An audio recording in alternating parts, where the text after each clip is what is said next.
Vivid verses. The morning light filtered through the floor-to-ceiling windows of our Ashmont penthouse, casting geometric patterns across the marble floors. I stood at the kitchen island, methodically preparing my espresso, 18 grams of beans, 30 seconds of extraction, precise temperature control. Consistency in small things often reflected consistency in larger ones. "You're up early." Rebecca emerged from the bedroom, her silk robe pristine, her dark hair already brushed into its characteristic sleekness. She'd always possessed that quality, an ability to look composed within minutes of waking. In our 7 years of marriage, I'd rarely seen her disheveled. "Flight's at 9, I said, not looking up from my cup. Wanted to get a head start. She moved to the refrigerator, retrieved a bottle of pressed juice, something green and expensive that she ordered by the case, and leaned against the counter. "How long will you be in Riverside this time?" 4 days, possibly 5. The commercial property acquisition is more complex than the preliminary reports indicated. I took a sip of espresso, appreciating the balanced bitterness. The zoning issues alone could require additional negotiation. She scrolled through her phone, thumb moving in that characteristic upward flick. "Will you stay at the Harbor Grand again?" "Actually, no." I set down my cup. "Thomas Brennan reached out last week. He insists I stay with him and Amy rather than a hotel. Said it's been too long since we've properly caught up." Her eyes lifted from the screen, just briefly. "Thomas from Princeton?" "The same. He relocated to Riverside 3 years ago. Started a consulting firm that's doing remarkably well." "How quaint." She returned to her phone. "I'm sure a hotel would be more convenient for your work." "Perhaps." I rinsed my cup in the sink, dried it, returned it to its exact position in the cabinet. But Thomas made a compelling case. Besides, it'll save the company a few $1,000s. Every efficiency matters when you're expanding. Rebecca made a non-committal sound. She'd never met Thomas, had shown minimal interest in my college friends over the years. I noticed that pattern early on. She engaged enthusiastically with people who could advance her social standing, politely with everyone else, and barely at all with anyone from my past who'd known me before the money. Not that I'd had money then.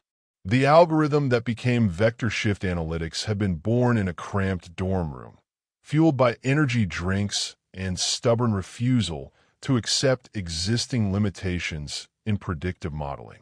Thomas had been there for some of those late nights, though his path had led toward corporate consulting rather than entrepreneurship.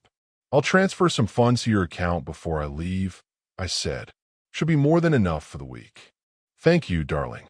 She crossed the kitchen, pressed a brief kiss to my cheek. Her lips cool, the gesture smooth and practiced. "Try not to work too hard."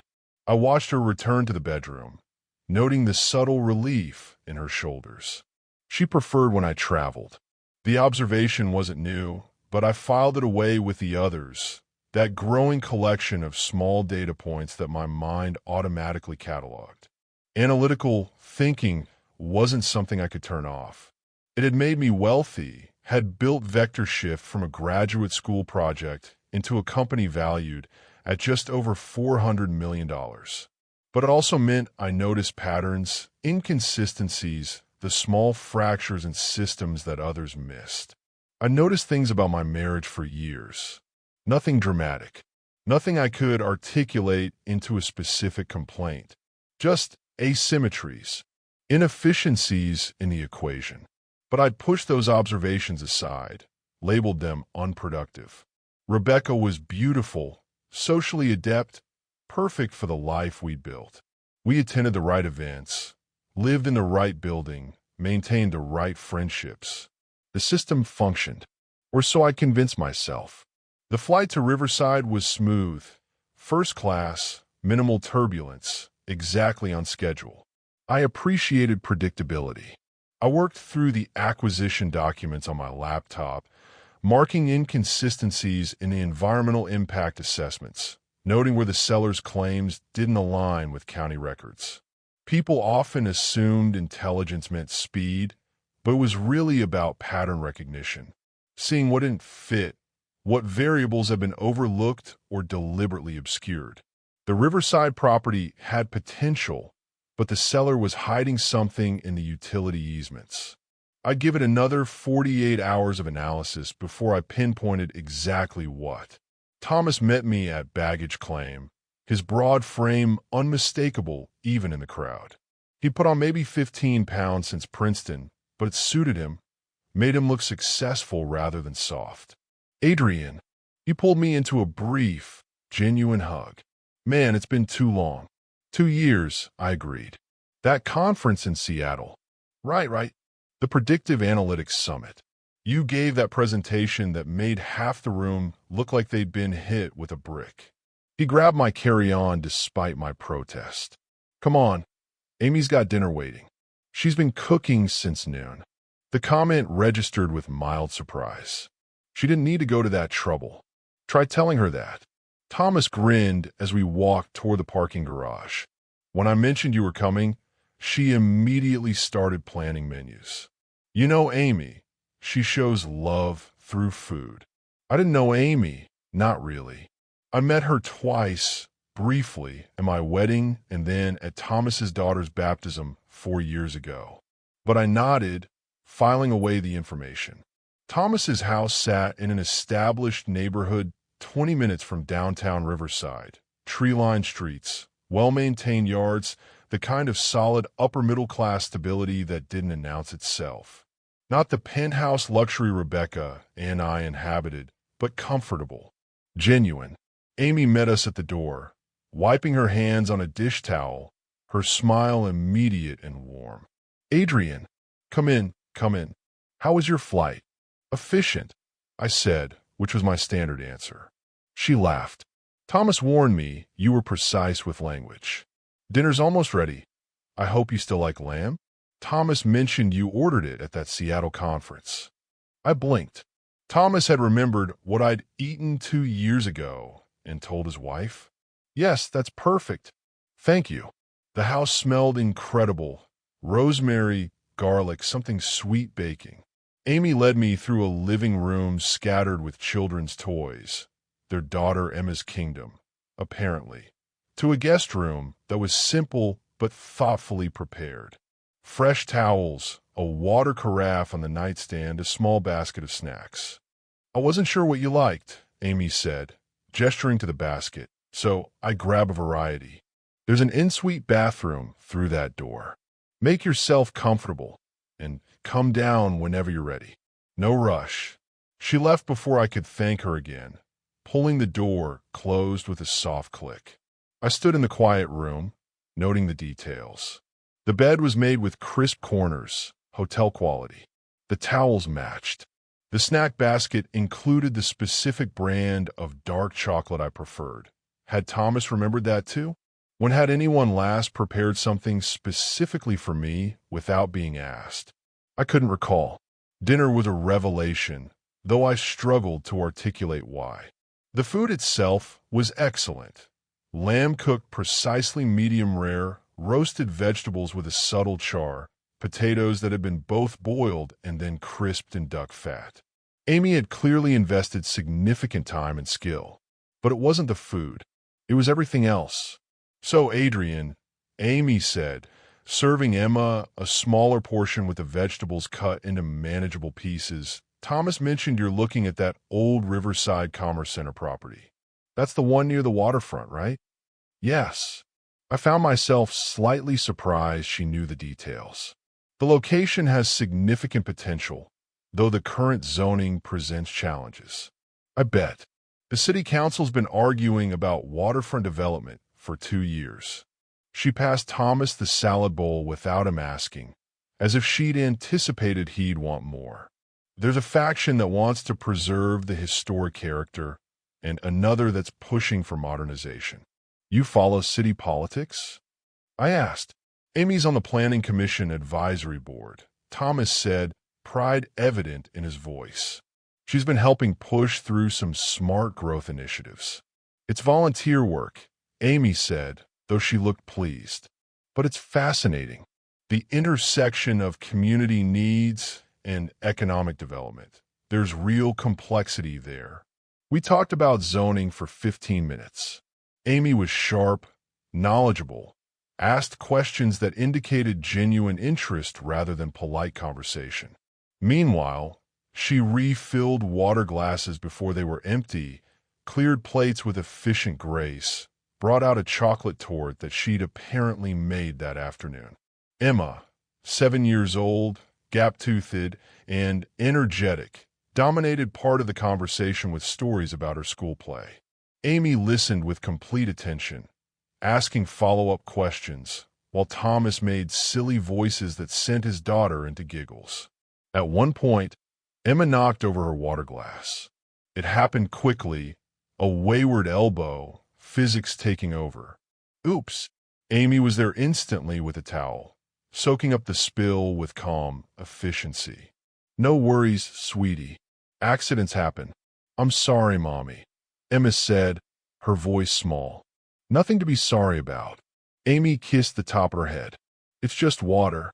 We'll have it cleaned up in no time. Thomas had already grabbed paper towels from the kitchen. Together, without discussion or direction, they managed the small crisis in under 30 seconds.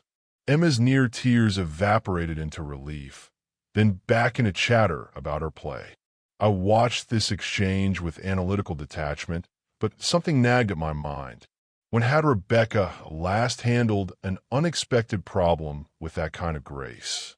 Without irritation or barely concealed frustration? The answer came immediately. Never. Rebecca didn't handle problems. She identified them, assigned blame if possible, and expected them to be resolved by someone else. Preferably me. Preferably with minimal inconvenience to her. Adrian, Thomas was looking at me. Sorry, did I lose you there? Just thinking about the zoning challenges, I lied smoothly. Amy, you mentioned smart growth initiatives. What specific policies are you advocating for? The conversation resumed, but my mind had split into parallel tracks. One engaging genuinely with the discussion, the other analyzing patterns. After dinner, Amy shooed us toward the living room while she handled cleanup. You two catch up. I've got this. Thomas started to protest, rose to help, but she waved him off. You've been looking forward to seeing Adrian all week. Go. Talk. I'll bring coffee when it's ready. There was no resentment in her tone, no martyr complex. She seemed happy to do this, genuinely pleased that her husband would get time with an old friend. When had Rebecca ever encouraged me to spend time with anyone unless there was social capital to be gained? Thomas and I settled into the living room. The furniture was comfortable without being expensive, arranged to facilitate conversation. Through the doorway, I could see Amy in the kitchen, humming softly as she loaded the dishwasher. You've built a good life here, I said. Thomas followed my gaze, his expression softening. Yeah, we got lucky. Amy's the best thing that ever happened to me. He paused. How's Rebecca? Fine. Busy with her various commitments. What's she involved with these days? I realized I didn't have a detailed answer. Charity boards, mostly. Social planning for our building's residents association. Various cultural committees. It sounded hollow as I said it. Not because those activities were invalid, but because I couldn't articulate any genuine passion behind them. Rebecca collected board positions the way some people collected art, for display value. That's great that she's engaged in the community, Thomas said, though something in his tone suggested he was being polite. Amy appeared with coffee, proper French press, served in handmade ceramic mugs that felt substantial in my hands. She'd remembered cream for Thomas, black for me, without asking. I'm going to get Emma ready for bed, she said, kissing Thomas on the forehead as naturally as breathing. You two enjoy your coffee. I'll watch her go, that same analytical part of my brain firing rapidly now. Small touches throughout the evening. Hand on shoulder while passing. eyes meeting across the table with private amusement at Emma's stories. The kiss just now, casual, affectionate, completely unconscious. When had Rebecca last touched me without purpose? Without it being a prelude to something or a performance for others? I couldn't remember that either. She's remarkable, I said quietly. Thomas smiled. Took me 3 years to convince her to go out with me. She thought I was too much of a goofball. She was wrong. Nah, I'm a goofball, but she brings out the better parts.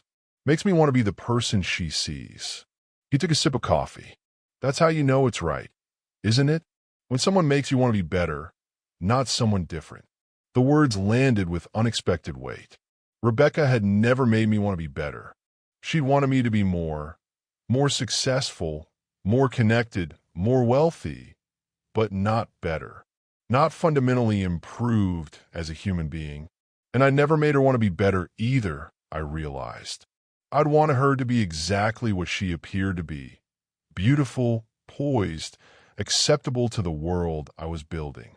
We'd been performing a transaction, not building a partnership. The thought should have shocked me. Instead, it felt like finally solving an equation I'd been circling for years. The next 3 days followed a similar rhythm. I worked during the day. Meetings with the seller's representatives, inspections of the Riverside Commerce Center property, extensive analysis of financial projections. The deal had promise, but my earlier suspicion proved correct. The utility easements were problematic, with underground infrastructure issues that the seller had artfully concealed in the documentation. I identified the problem on day 2, confirmed it on day 3, and restructured my offer accordingly. The seller would either accept the realistic valuation or walk away. Either outcome was acceptable, but the evenings were the revelation. I returned to Thomas's house each night around 6:30.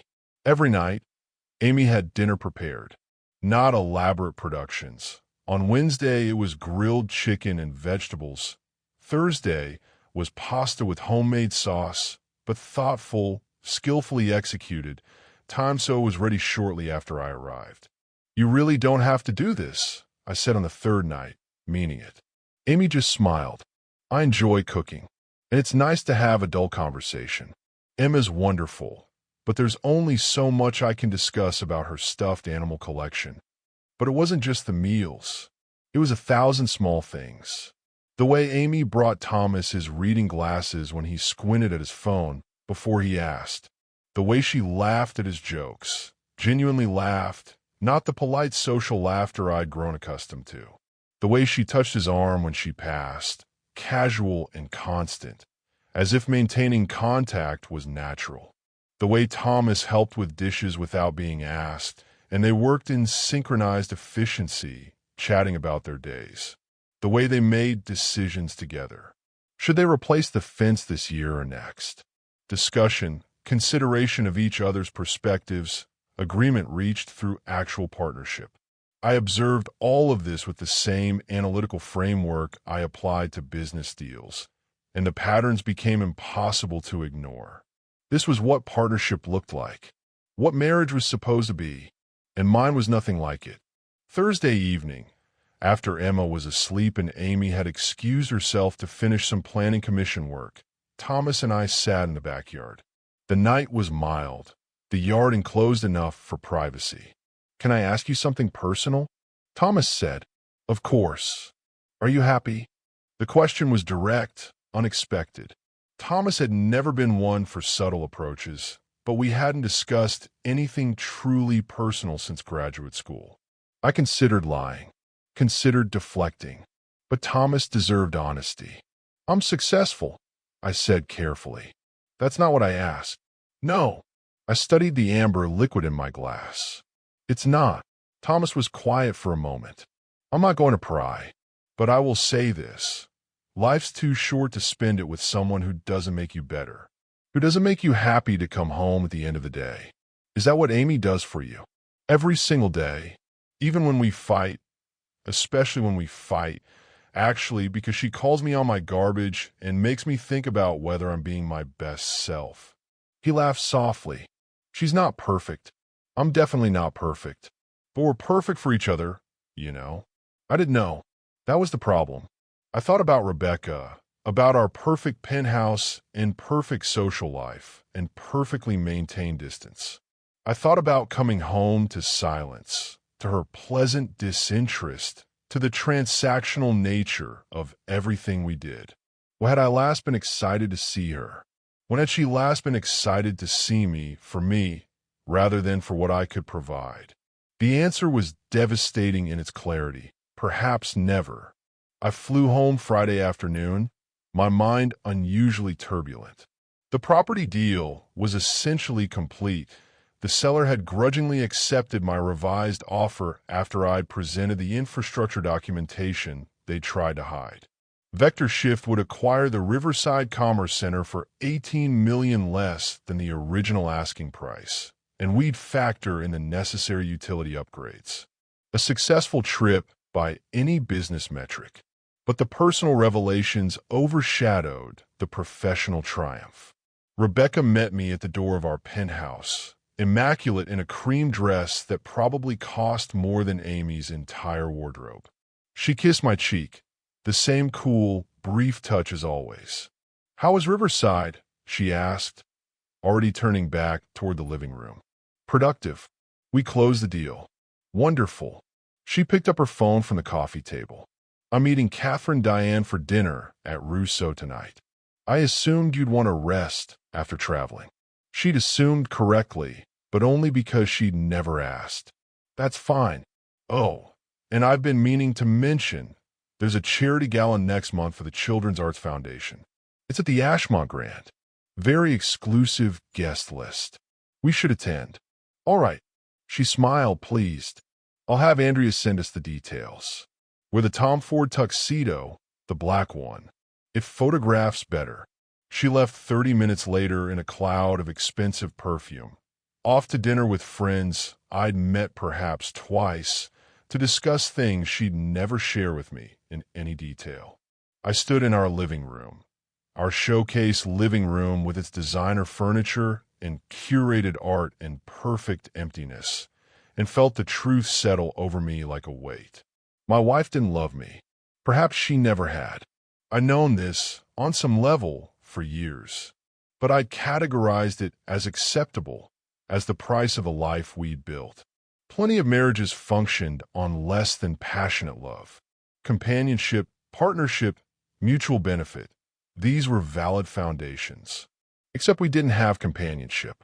We had cohabitation. We didn't have partnership. We had parallel existence. And the mutual benefit flowed, decidedly, in one direction. I walked through the penthouse, seeing it with new eyes. Everything here reflected Rebecca's taste, Rebecca's choices. Where are my books? Boxed in the storage unit because they cluttered the aesthetic. Where was the vintage turntable I'd loved? Sold because no one uses physical media anymore. When had I stopped having preferences in my own home? I found myself in my study, the one room Rebecca had allowed me to maintain my own way, and pulled out the fireproof safe from behind a row of law books. Inside were documents I'd filed away 7 years ago, before our marriage.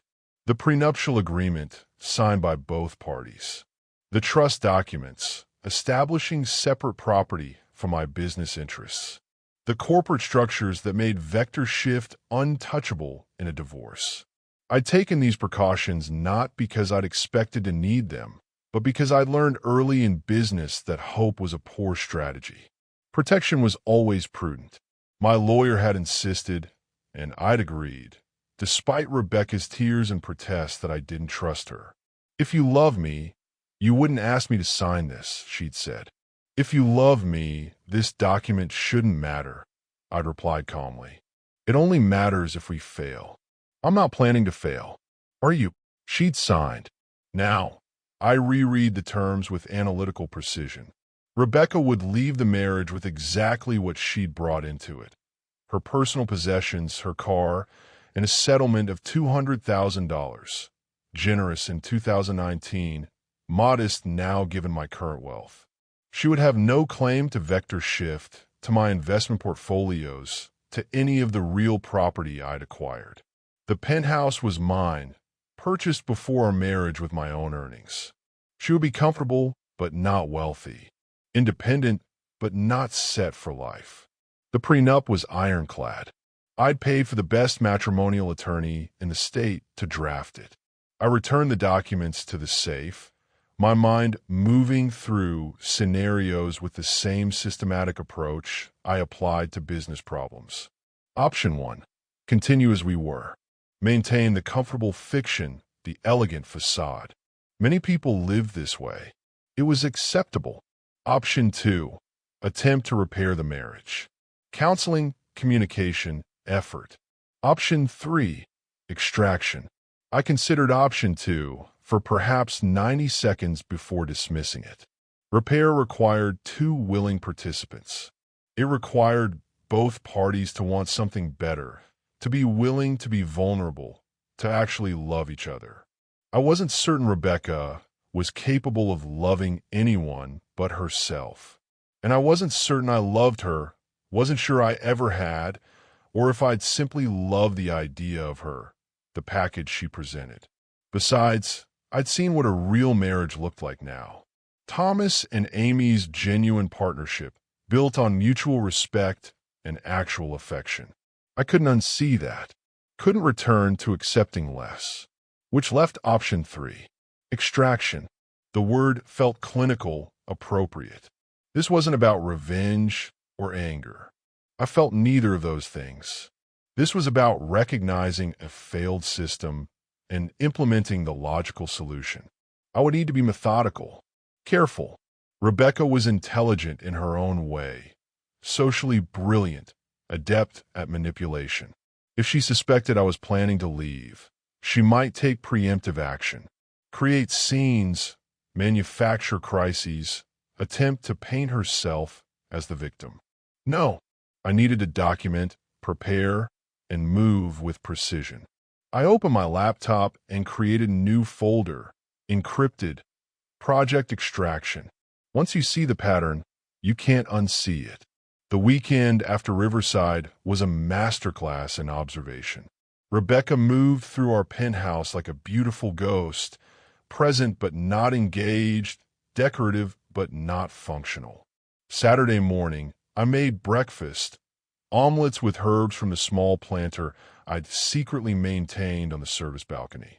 Rebecca emerged from the bedroom, saw the food, and frowned. "You know I don't eat eggs on weekends," she said. I'd made her omelets dozens of times. She'd eaten them without comment. But I didn't argue. My mistake. There's yogurt and granola in the pantry.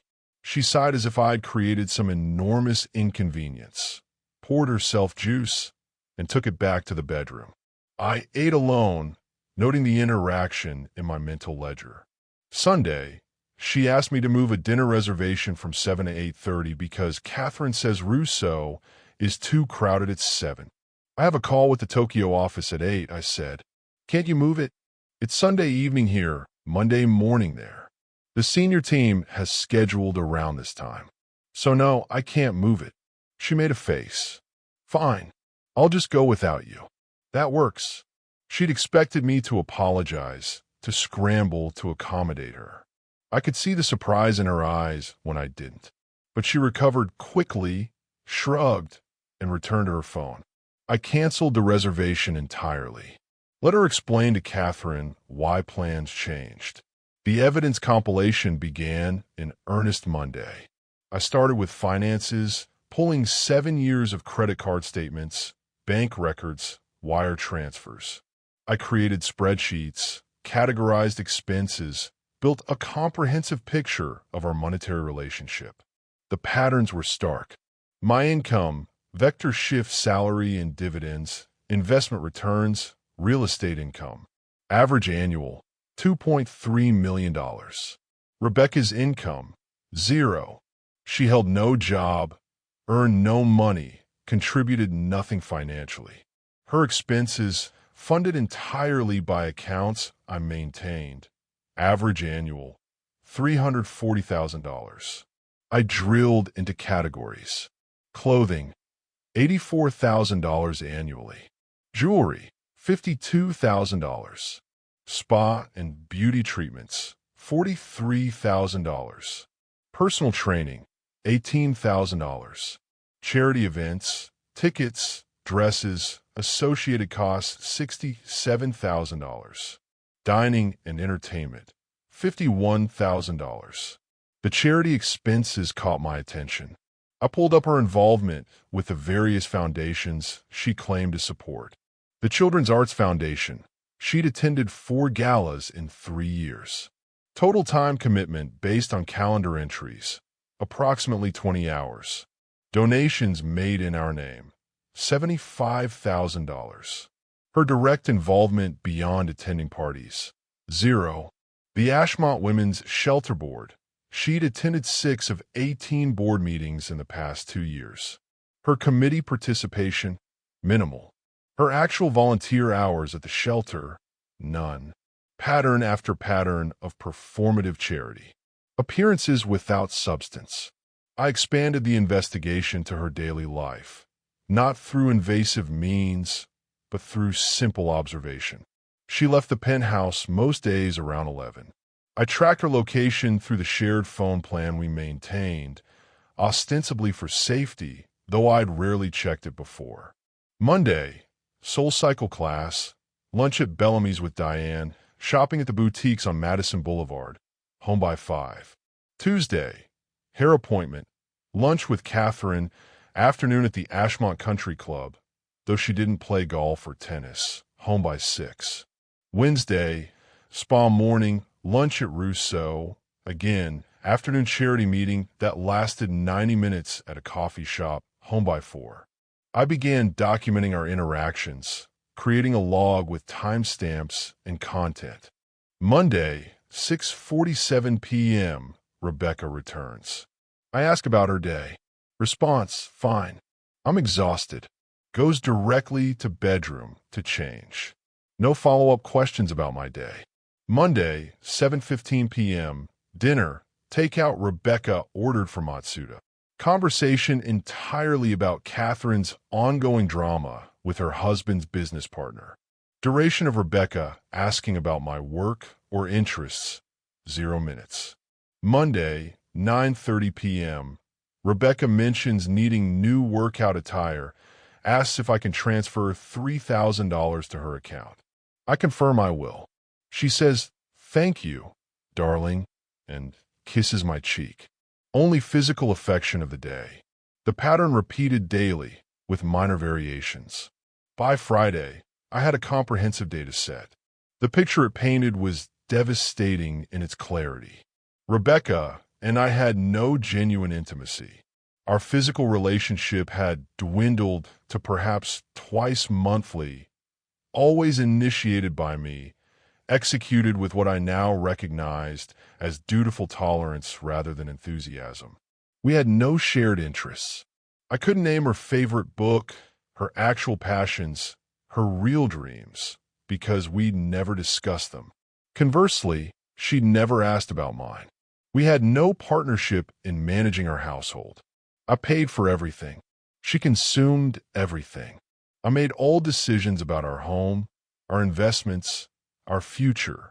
She made decisions about her personal life and expected me to fund them. We had no emotional support. When I told her about the Riverside deal closing successfully, her response had been, "That's nice." When she complained about a perceived slight from another board member, I'd listened for 20 minutes and offered thoughts. She dismissed them without consideration. The equation was simple.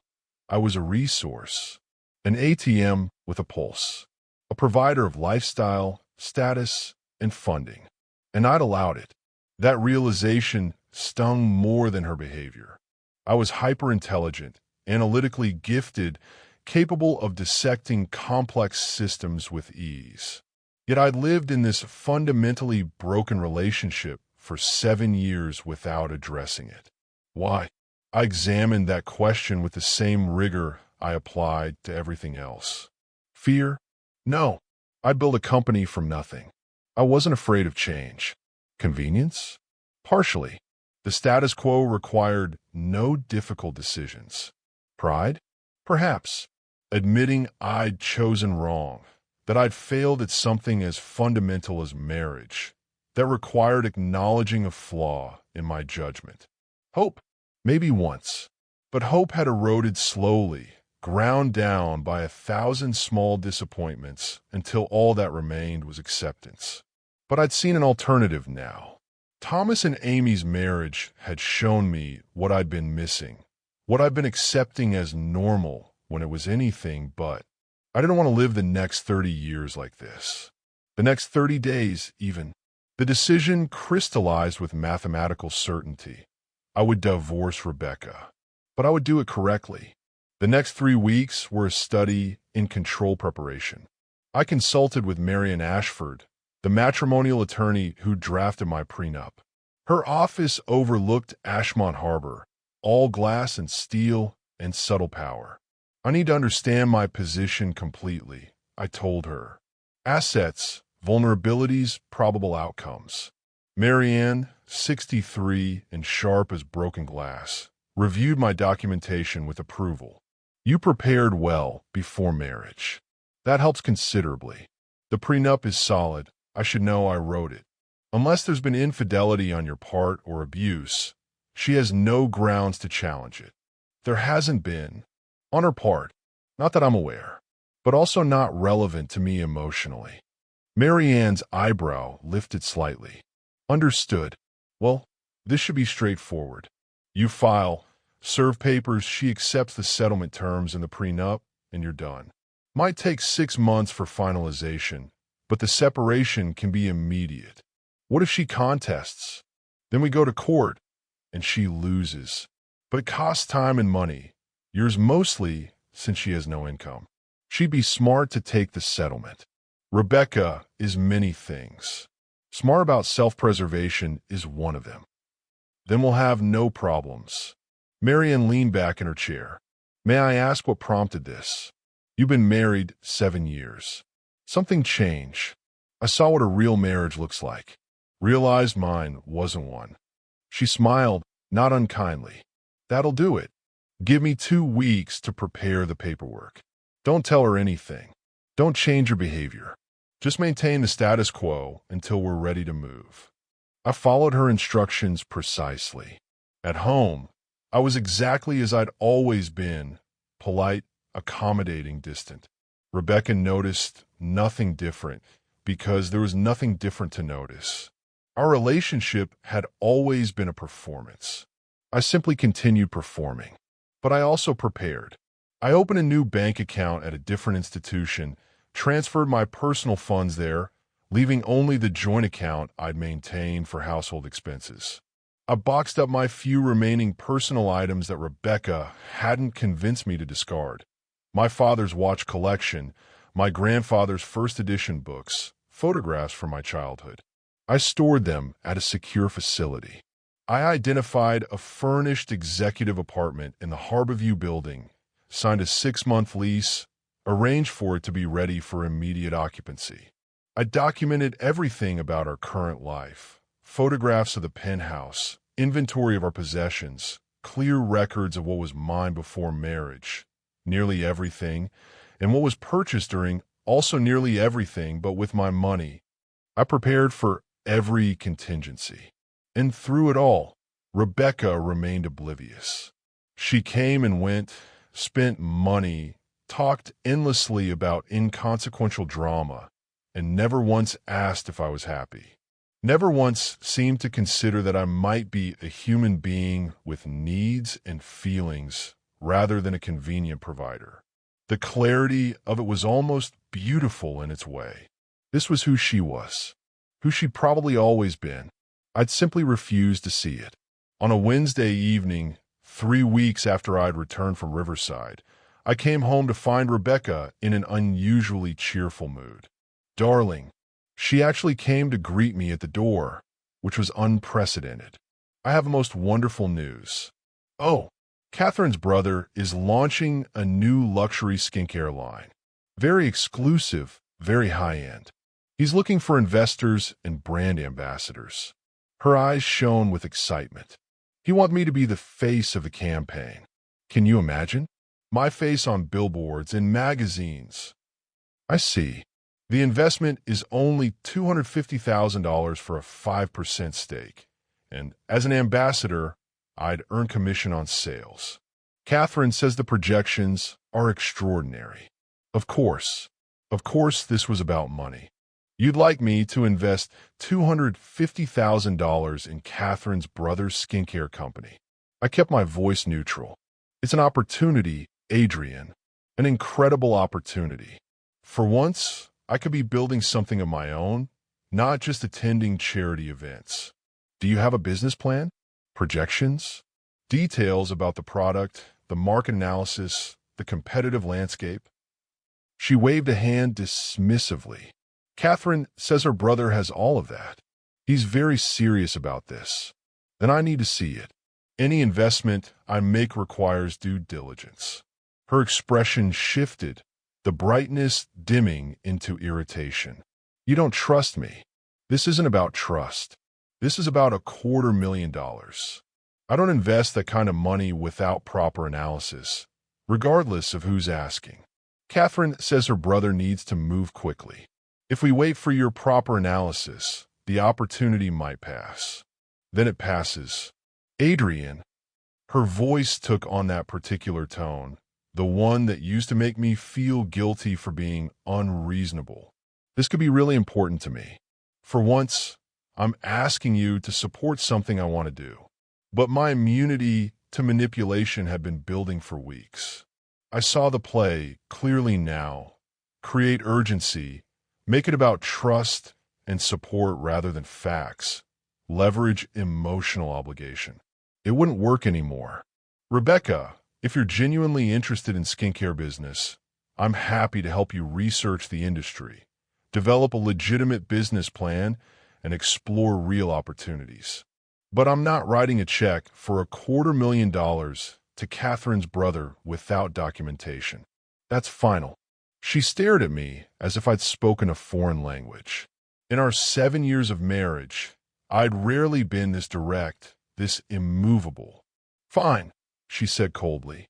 I'll tell Catherine you're not interested in supporting my career. She left for the bedroom, closing the door with just enough force to convey displeasure without quite slamming it. I stood in the hallway, feeling nothing but relief. The old Adrian would have felt guilty, would have questioned whether he was being unreasonable, would have perhaps compromised, transferred some smaller amount to keep the peace. The new Adrian, the one who'd seen real partnership, who'd recognized the pattern, simply noted this as further confirmation that extraction was correct. Marianne called on a Thursday. Papers are ready. How do you want to proceed?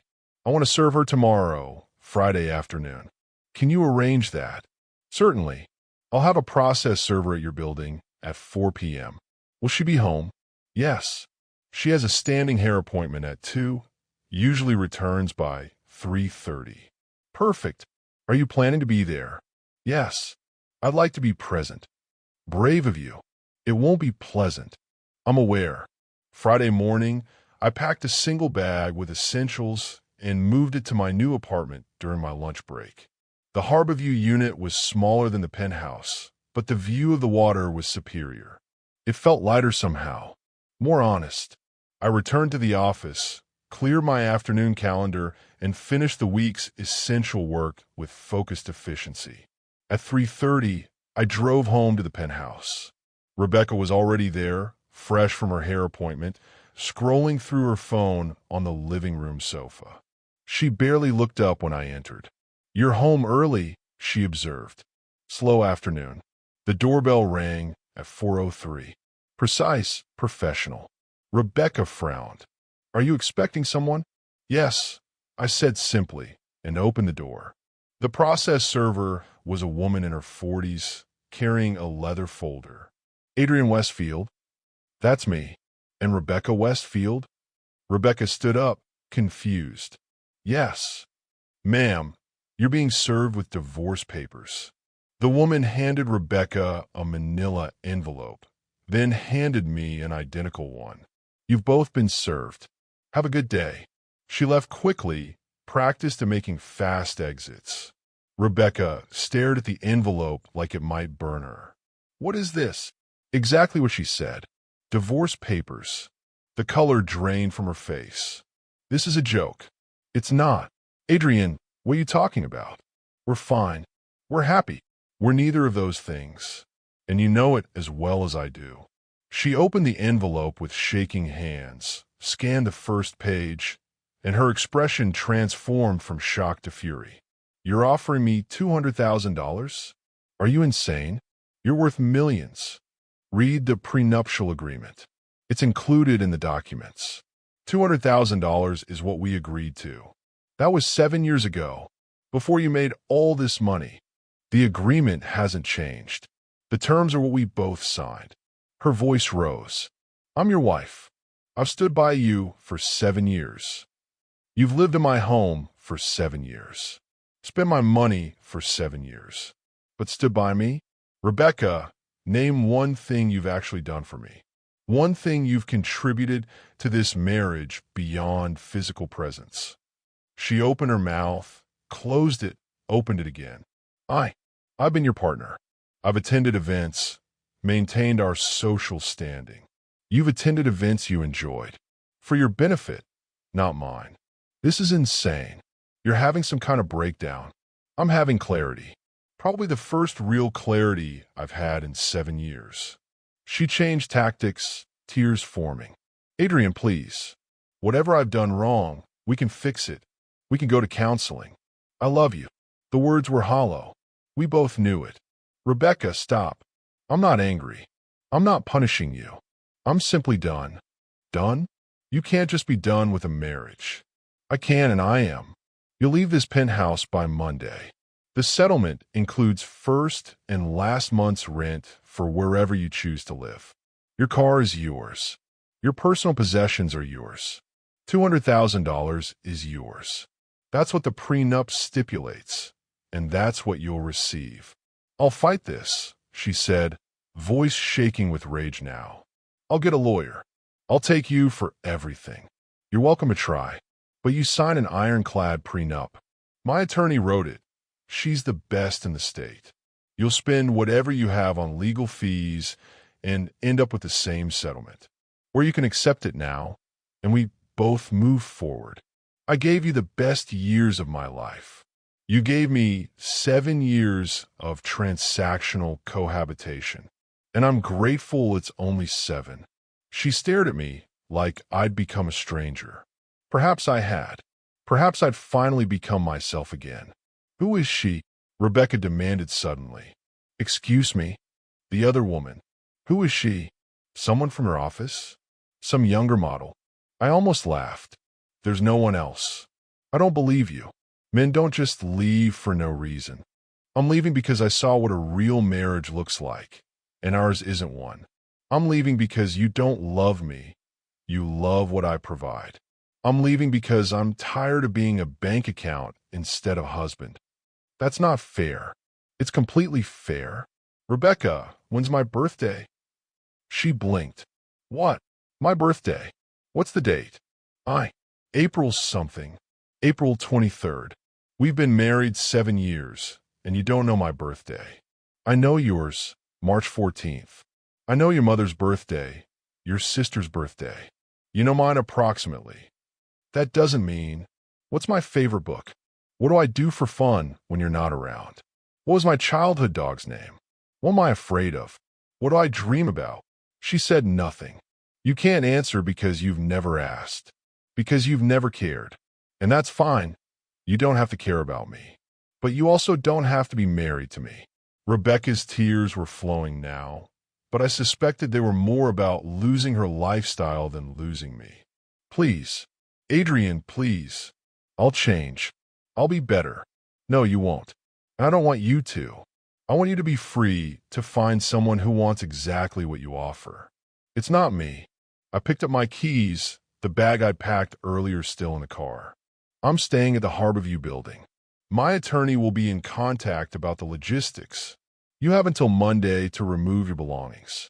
After that, I'm having the locks changed. You can't just kick me out of my home. It's not your home. It was never your home. It's my property, purchased before our marriage. Read the prenup. I walked toward the door. Adrian. I turned back. Rebecca stood in the middle of our showcase living room, beautiful and desperate and alone. I really did love you, she said quietly. In my way. I know, I said, and found that I meant it. But your way wasn't enough. Goodbye, Rebecca. I left the penthouse, rode the elevator down to the parking garage, and drove to my new apartment without looking back. Thanks for listening.